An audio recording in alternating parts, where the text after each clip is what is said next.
The AVCA College Volleyball Showcase from Penn State University. Night number one, it was not a kind night to the Big Ten Conference. Both Big Ten teams go down, including the University of Minnesota in our opening match against USC. That despite Minnesota winning the first two sets, but USC came back and won 3 unanswered sets and prevails over the Golden Gophers. Yeah, I thought Mick Haley's team got better as the match went on, and I think he made some adjustments in the locker room after the second set, and I think they just came out stronger. I think also that Minnesota's outside hitters fatigued at the end of that match. They weren't taking big swings at the ball. They were hitting low, and I think that cost them the match. Well, and early in the match, the hits were pretty sweet from the University of Minnesota and Dixon. Yeah, Dixon is solid.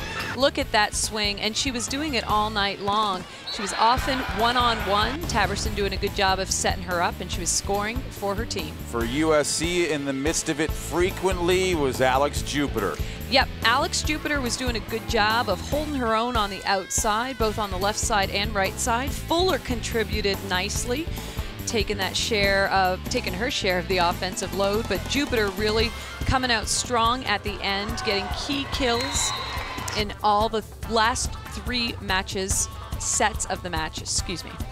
So the number 2 team USC takes down Minnesota, and then the big match of the night, the one that everyone thought that Penn State would just continue to cruise on and extend their home winning streak to 95 matches, but not so fast, even though it looked like that in the early going. But the University of Oregon, 3-1 victory over Penn State, and they make a little history and make some noise back for the folks in Eugene, Oregon. Well, they sure did make history. Who would have thought that a team not ranked nationally would knock off the number 1 team in the nation?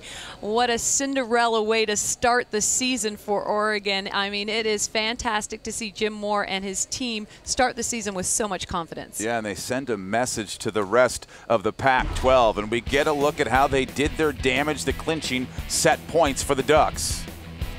Well, they believed that they could win, and each set they came on strong. They had a little luck there with that serve trickling over the net. But then, I'm telling you what, the kid that impressed me was Catherine Fisher, coming on strong on the left side.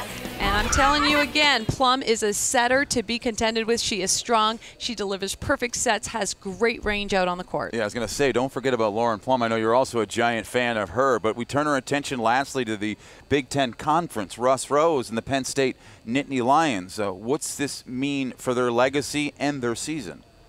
Well, I think it means that they learn from this match. I don't think you can, throw the towel in. And I know Russ Rose, and he gets his team to compete. This was a huge challenge. Oregon was solid, and they kept knocking it to Penn State.